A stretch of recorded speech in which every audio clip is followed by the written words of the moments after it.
그리스도께서 다시 살아나신 일이 없으면 너희의 믿음도 헛되고 너희가 여전히 죄 가운데 있을 것이요 또한 그리스도 안에서 잠자는 자도 망하였으리니 만일 그리스도 안에서 우리가 바라는 것이 다만 이 세상의 삶뿐이면 모든 사람 가운데 우리가 더욱 불쌍한 자이리라. 아멘. 하나님의 말씀입니다. 할렐루야. 네. 여러분, 사람은 누구나 나이를 먹습니다. 그리고 지금 이 순간에도 우리는 늙고 있어요. 이게 사람의 운명입니다. 이런 사람은 누구나 행복해하고 싶어 하죠. 그리고 사는 날 동안 대부분은 행복한 시간들을 보냅니다. 언제나 내가 좋아하는 것들을 하면서 살기에 그렇습니다. 물론 그렇게 잘 안 되는 상황을 만나기도 하지요. 그러면은 화가 나고 원망이 들어요. 곧 마음이 편안하지 않게 되는 것이죠. 하지만 그게 영원히 그렇지는 않아요. 상황이 바뀌어서 그러기도 하지만은 많은 경우는 있거나 견디면서 새로운 국면을 본인이 만들어가기 때문이에요. 이런 인간의 삶을 참 아웅다웅하면서 산다라고도 하는데 맞는 말 같습니다. 근데 이런 아웅다웅하는 인간의 삶은 여러분, 그래도 영원하기는 한 건가요? 목사님이 물으면은 대답을 하는 것이 바른 자세입니다. 아웅다웅하면서 산다고 할 때 좋아요. 아니, 그 삶이라도 영원하기는 한가요? 또 아멘까지 하실 건 없고. 물론 아니죠. 그리고 사람들은 모두 그게 아니라는 걸 잘 알아요. 그거는 본인이 직접 경험해서 알게 된 게 아니에요. 대신 같이 살다가 먼저 죽은 사람들을 보면서 알게 됐죠. 그래서 사람들끼리는 너 죽는 거 믿어? 라고 묻지를 않아요. 다 죽는 게 뻔한데 그걸 누가 믿느냐 묻겠어요? 그냥 언젠가 다 죽는 게 사람의 운명이야 하고는 말겠죠. 지금부터 2000년 전 이런 생각을 하며 사는 사람들이 있었어요. 고린도 사람들이 그들이었죠. 오늘 본문 말씀은 그 고린도 사람들을 향해 쓰여진 고린도 전서라는 하나님의 말씀의 한 내용입니다. 고린도는 현재 그리스에 소재한 항구 도시입니다. 2000년 전 어느 날 그곳에 바울 사도가 갔어요.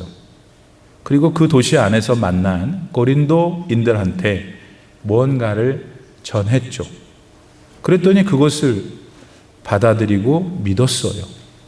그리고 그들은 함께 모여서 그 들은 바 진리를 되새겼어요.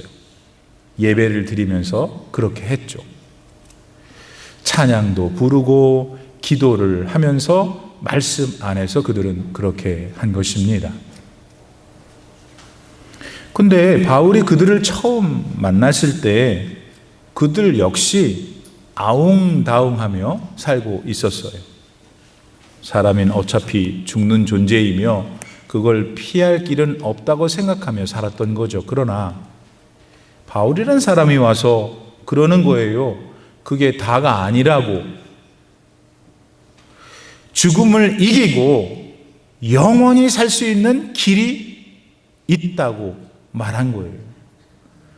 그래서 그들은 물었죠. 그게 뭐냐고. 그것에 대해 바울은 소위 복음을 전해 주었어요. 바울이 전한 복음은 대략 이렇습니다. 여러분, 사람이 죽는 건 죄 때문입니다. 그리고 모든 사람이 죽는 건 모든 사람이 죄를 지었기 때문이죠. 따라서 이렇게 넉넉고 세월만 보내면 결국 죽게 되고 지나간 삶에 대하여 하나님께 심판을 받습니다. 이렇게 심판을 받으면 그 결과는 지옥에 떨어져 영원히 고통을 당하는 것뿐이에요.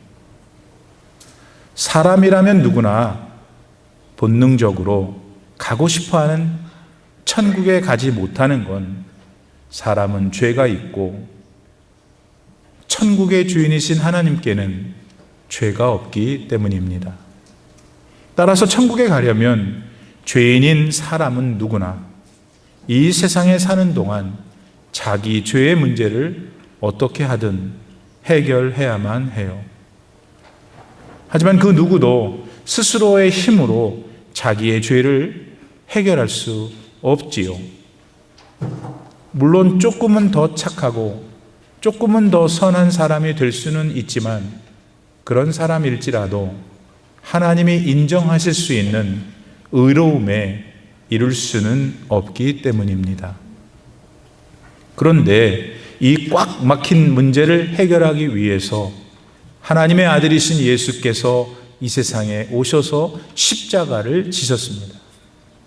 죄로 인해 찾아온 그 무서운 죽음의 권세를 사람들을 대신하여 상대하셔서 당당히 이겨내신 것이죠. 그 결과 이 예수님을 믿는 사람은 누구든지 지옥에 가지 않고 하나님과 더불어 영원히 사는 복을 얻게 됩니다. 그래서 이 기쁘고 복된 소식을 이름하여 복음이라고 부르는 겁니다. 그러나 복음에는 십자가만 있는 것은 아니에요. 십자가에서 예수님이 죽으심으로 인간의 죄를 모두 사해 주셨지만 그냥 그것으로 끝나버렸다면 사람들은 여전히 죽음의 권세 아래 놓여 있게 되지요. 십자가에서 죽으신 예수님처럼 말입니다. 그랬기 때문에 예수님은 십자가의 죽음과 더불어 아주 특별한 일을 하셨어요. 그건 죽은 지 사흘째 되던 날 죽음을 이기시고 다시 살아난 거예요. 할렐루야. 부활하신 겁니다. 그리고 그러한 예를 직접 보여주심으로써 자기를 믿는 모든 사람들도 비록 이 땅에서 살다 죽게 되지만은 다시 부활하여 영원히 살 것이라고 가르쳐 주셨습니다. 이 복음을 바울은 고린도 교회의 성도들에게 전해 주었어요. 그리고 그들은 그것을 잘 믿었죠. 그 결과 교회는 아주 크게 부흥했어요. 그러나 그만 세월이 지나면서 그 교회 내에 이단들이 침투했어요. 그리고 고린도 교회 성도들에게 야야야, 부활이라는 게 그게 말이 되는 얘기냐? 하면서 의심의 불씨를 붙였죠. 그러자 불행하게도 몇몇 성도들이 그 꾀임에 넘어갑니다. 그리고는 어떻게 죽은 사람이 살아날 수 있느냐고 온 교회를 돌아다니며 같이 소란을 피우게 했던 거예요.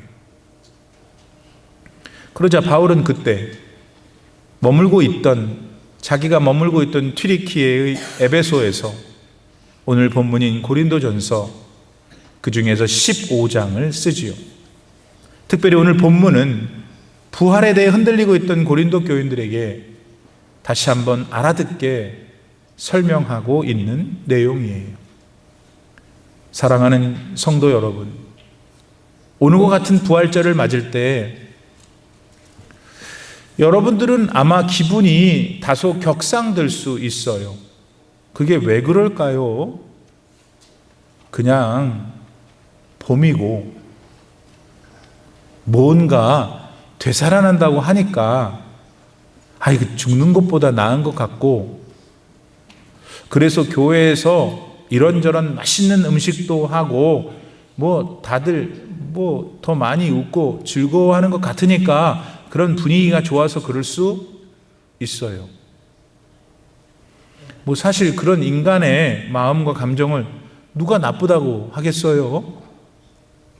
그러나 나도 예수님처럼 언젠가 부활하리라는 확신과 그 기대 때문에 기분이 좋아야 그게 진짜이지 않겠어요? 오늘 여러분들 모두가 다 그런 분들이 되시기를 축복합니다. 부활을 의심하게 된 성도들에게 바울은 먼저 예수님의 부활을 직접 눈으로 목격한 사람들에 대해 말해 주었어요. 베드로 사도도 그랬고 다른 제자들도 부활하신 예수님을 봤다고 했죠. 뿐만 아니라 당시 예수님을 따르던 사람들 가운데 무려 500명이 넘는 사람들이 부활하신 예수님을 봤다고 했어요. 그리고 그들 가운데 심지어 아직 살아있는 사람도 있다고 했으니까 여러분, 예수님이 부활하신 게 사실이에요? 아니에요? 그래도 아니라고 주장하시려 한다면은 도대체 뭘 가지고 그렇게 하시겠어요? 믿고 싶지 않거나 그런 믿음을 갖는 것 자체가 싫어서라면 그렇게 할 수 있겠죠. 여러분 가운데는 그런 이유 없이 고집부리는 어리석고 못된 사람은 없기를 바랍니다. 그런데 바울은 그 다음에 예수께서 부활하신 일에 대해 더 자신에 차서 말을 이어갔어요. 왠지 아세요? 그거는 바울 본인이 부활하신 예수님을 봤기 때문이에요. 그러니 본 걸 봤다고 말하는 사람을 누가 도대체 어떻게 막을 수가 있겠어요? 자, 부활에 대해 사실들이 이런데도 고린도 교우들 중 일부는 예수님의 부활을 의심했던 거예요. 왜 그랬을까요? 아마도 죽었던 사람이 다시 살아나 영원히 산다는 게 과학적으로 증명하기 어려운 일이어서였겠죠. 세상에서 통용되는 그 이치에 딱 들어맞질 않으니까 그랬을 거고요. 그러나 그 과학이라는 건 그럼 세상 부귀 권세 다 내려놓고 로마에서 목이 잘려 죽을 때까지 예수님의 십자가와 부활을 전했던 바울 사도를 설명할 수 있나요? 과학이 다 안다면서요. 과학은 다 딱딱 떨어 맞는다면서요. 그러면은 금방 출세하고 입신양명해서 좋은 것 먹고 평생 동안 잘 살 수 있었던 바울이 왜 헐벗고 굶주리고 두드러 맞고 결국 그러다가 로마의 형장에서 목이 잘려 죽는 길을 예수님의 부활을 증거하다가 그랬냐고요? 과학은 설명할 수 있어요? 예수님이 십자가에서 돌아가셨을 때 일찌감치 같이 붙잡혀 죽지 않으려고 36개 주랭랑을 놓았던 그 무식했던 제자들이 갑자기 돌변해가지고 사도 요한을 빼고 모두 순교하기까지 예수님의 십자가와 부활을 증거하며 순교한 것을 과학은 이치에 맞게 설명할 수 있는 건가요? 못해요. 과학적이며 이치에 맞는 것이라면 그들은 예수님을 버렸어야 마땅하거든요. 자신들을 속였다고 욕하며 비난했어야 맞지요. 근데 그들은 그 대신 비과학적이고 비합리적인 길을 걸었어요. 왜? 예수님을, 부활하신 예수님을 만났기 때문이에요. 더 흥미로운 건 그렇게 부활하신 예수님을 직접 눈으로 보지 못한 우리 믿음의 선조들도 예수님과 복음을 위해서 순교했다는 사실이에요. 그렇죠? 여러분은 이런 사실을 지금 어떻게 이해하고 계십니까? 어떻게 받아들이고 계시나요? 여러분 가운데 어떤 분은 나한테도 부활하신 예수님이 당장 내 눈앞에 딱 나타나 내가 눈으로 볼 수 있다면 평생 예수님만 전하며 살 텐데 하는 분이 계실 수 있죠. 그분에게 예수님 나타나시길 소망합니다. 여러분, 부활하신 예수님을 직접 목격하지 못한 사람들도 예수님을 믿게 된 건 복음을 들었을 때 받아들였기 때문이에요. 그것을 우리는 믿음이라고 불러요. 그리고 그런 믿음의 역사가 일어나려면 반드시 예수님의 영이신 성령이 그 사람 마음에 작용을 해야 해요. 오늘 부활의 주님을 믿는 분들도 우선 복음을 들으셨고 생각했고 성령이 역사하심으로 받아들인 거예요. 그러므로 지금 이 자리에 의심이 많고 똑똑한 분들에게 성령이 임하기를 기도합니다. 그리하여 부활이 진짜냐 가짜냐를 묻는 자리에서 부활이 없어서는 안 되는 하나님의 은혜이구나 깨달아라. 오늘 이후로는 평생 동안 복된 인생을 살기를 바랍니다. 다음으로 바울은 부활에 대해 의심하는 성도들한테 부활은 여러분 있어도 좋고 뭐 없으면 할 수 없고 그런 일이 아닙니다. 정말 간절하게 다시 부활에 대해 가르쳐 주었어요. 그게 무엇이었나요? 바울은 만약 예수님께서 무덤에서 죽은 채 그대로 계셔서 오늘까지 누군가가 거기를 찾아가서 뭐 향을 꼽고 그분을 기리기만 한다면 우리 인간 한 사람 한 사람은 아직도 여전히 지옥에 떨어져서 고통만 겪게 될 것이라고 했어요. 여러분, 예수께서 십자가를 지신 이유가 무엇이었죠? 우리가 지은 그 더럽고 냄새 나는 죄를 다 용서해 주시기 위해서였잖아요.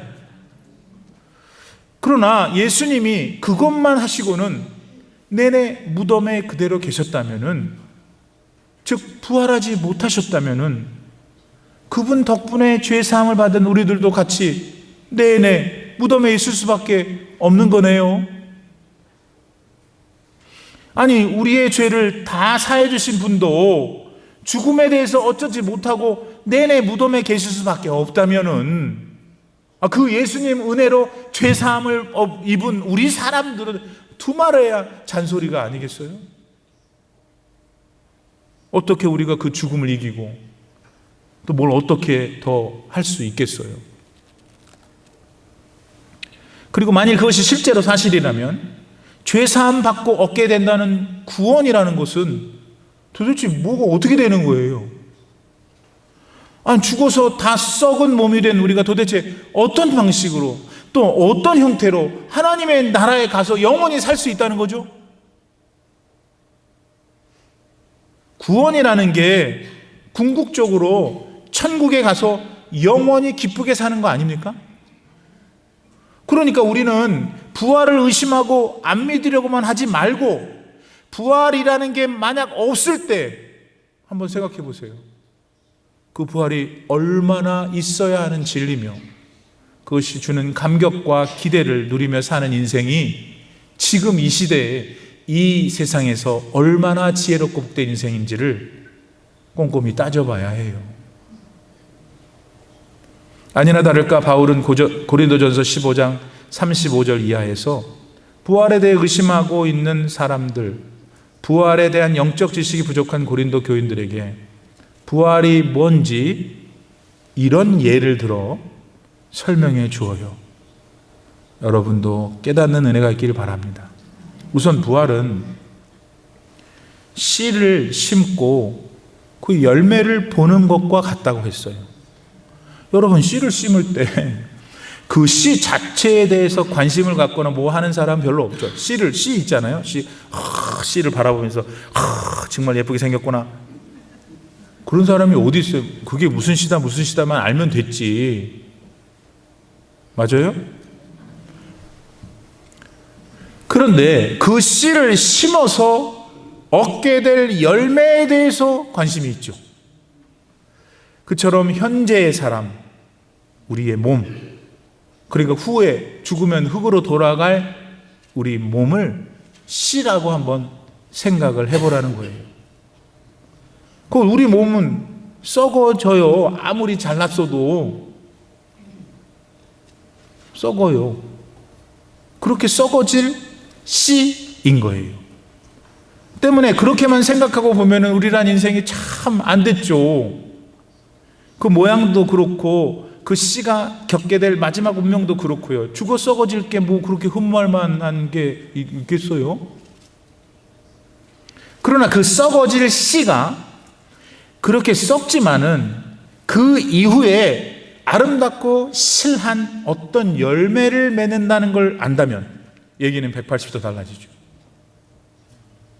그렇듯 우리 현재의 육신, 곧 죽으면 썩어져서 흙이 될 그 육신이 씨라는 거야. 그러나 이 육체의 씨가 썩으면 그 열매로 예수님이 재림을 하실 때 부활의 몸을 맺는다는 거예요. 그리고 이 부활의 몸으로 영원히 하나님 나라에서 산다는 거죠. 그러니까 부활의 몸이 아니면 하나님 나라에 살 수가 없어요. 그러니까 우리 육신의 씨가 죽어 썩어요. 끝나는 것 같은데 아니, 예수님이 재림하실 때 우리의 몸을 새롭게 하는 거죠. 부활의 몸으로 열매를 맺게 하는 거예요. 그러니 여러분, 이 부활이 이제 답을 잘 하셔야 돼요. 이건 꼭 해봐야 돼요, 답을. 그러니 여러분, 이 부활이 우리 사람한테 있어야겠어요? 없어야겠어요? 네, 저 이수진 집사님, 내가 그래서 권사님 좋아해. 그래서 제일 먼저 얘기했어요. 여러분, 이것이 바로 예수님이 예로 보여주신, 본인이 직접 보여주신 그 부활이고 그 부활의 능력인 거예요. 예수님을 믿는 사람들은 장차 모두 경험하게 될 생명의 부활이 그것이에요. 이 부활이 믿어지고 이 부활이 기대되는 마음의 변화가 여러분 모두에게 이 시간 있기를 축복합니다. 요사이 많이 회자되는 말 중에 하나가 버킷리스트예요. 한번 말해본 적 다 있죠? 이거는 뭐 연세가 많아도 버킷리스트라고 그러고 뭐 어려도 버킷리스트라고 뭐 난리가 났어요. 이거 근데 뭔 말인가? 아니, 죽기 전에 꼭 해봐야 된다는 목록 아니에요? 그것도 어떤 사람 막 얼음을 갖다 아이고 참 무시라. 근데 아세요? 이 버킷리스트라는 말은 본래 kick the bucket에서 왔어요. kick the bucket은 여러분 무서운 말이에요. 어떤 사람이 이제 자결하려고 목을 맸어요. 그리고는 어디 올라서 있었을 거 아니에요. 양동 위에 버킷에 올라서 있던 거죠. 그리고는 자기가 생각할 때 때가 됐다고 하면은 그 버킷을 차버리는 거죠. 그럼 어떻게 되는 거예요? 죽는 거지. 그러니까 원래 버킷리스트의 근본적인 의미는 내가 해보고 싶은 거 다 해보고 죽을 거야. 이거예요. 인간의 버킷리스트는 지가 평생 하고 싶은 것 더하기 플러스 죽는 것. 이거네요. 사실 사람은 누구나 일평생 지가 하고 싶은 일을 하다가 죽습니다. 아니라고 하지 마세요. 내가 많이 생각해 본 거예요. 못하는 거, 뭐 안 되는 것 있어도 계속 하는 거예요. 자기가 원하는 거. 물론 하고 싶은 일을 못하게도 되고 조금 다른 방향으로 나가는 경우도 없지 않아 있지요. 그러나 엄밀히 따지면 사람은 누구나 어떤 상황에서도 본인이 하고 싶은 그걸 하면서 살길 원하고 또 그렇게 한평생 사는 게 맞습니다. 다른 사람들과는 달리 예를 들면 나는 선하고 착한 일을 하면서 살아야지 결정해서 하는 게 그 한 이해예요. 그렇게 사는 사람이 있어요. 예수님 안 믿어도. 또 좋은 것을 가고 좋은 것을 먹고 좋은 것을 입고 좋은 가방을 들고 원고를 잃어버렸어 어딘지. 그렇게 하는 등등의 버킷 리스트들을 알게 모르게 마음에 딱 정해놓고 그거를 추구하면서 열심히들 살고 있다고 봐야 해요. 그러나 대부분의 사람들은 그 일들을 마친 후엔 이제 다 했으니까 죽어야지 그런다고요. 그게 과학이고 합리이며 누구에게나 일어나는 일반적이고 자연적인 현상이니까 라고 말하면서, 그러나 창조주 하나님을 만난 우리 성도들은 비슷한 것 같아도 근본적으로 달라야 합니다. 우리의 버킷리스트는 우리가 원하는 걸 다 해보다 장렬히 전사하겠다는 게 아니에요. 그 이유는 예수님 믿고 구원받은 성도들은 천국에 가야 하니까. 아멘. 크게 하세요. 아멘. 오늘 이 동네가 현찮아. 아멘. 따라서 우리의 버킷리스트 중에 가장 으뜸은 부활을 경험하게 되는 것이어야 하는 거예요. 그래서 세상에서의 버킷리스트는 결국 죽음으로 다 끝나는 것이지만 우리 성도들의 버킷리스트는 이 80년짜리 인생에서 저 영원한 하나님의 나라로 이어지는 부활, 그게 최종이 돼야 하는 거예요. 사랑하는 성도 여러분, 제가 우리 교회에 부임한 지 벌써 7년이 됐고 오늘 부활주일을 7번째로 맞습니다. 그 사이에 저도 많이 변했고 여러분도 그렇고 우리 교회도 그렇습니다. 그러나 우리들 중 누구도 그런 변화를 매 순간 매 분초마다 인지하는 분은 아무도 없어요. 그리고 우리는 그럴 능력이 사실 없기도 하죠. 하지만 그럼에도 우리는 멈춤 없이 계속 하나님의 나라를 향하여 나아가고 있다는 걸 아십니까? 물론 먹고 놀고 기뻐하며 즐거워하는 게 우리 삶의 내용이고 관심인 것은 어쩔 수 없지요. 그게 우리 본능이고 하나님께서 주신 선물이니까. 그러나 성도는 삶의 흐름을 멈출 수는 없어도 그 방향은 바꿀 수 있어요. 그 목표를 바르게 둠으로써 말입니다. 그리고 그것이 우리 그리스도인들을 세상에서 가장 불쌍한 사람이 아니라 가장 최고로 행복한 사람들로 만들어주는 길이기도 하지요. 그리고 그것이 참된 구원입니다. 사랑하는 여러분, 앞으로도 계속 우리는 복잡다단한 인생을 걸어갈 거예요. 그래도 계속 여러분의 삶의 방향을 부활로 잡으시기를 바랍니다. 그러면은 여러분의 단순하고 평범해 보이는 일상도 부활의 삶을 살게 할 것이에요.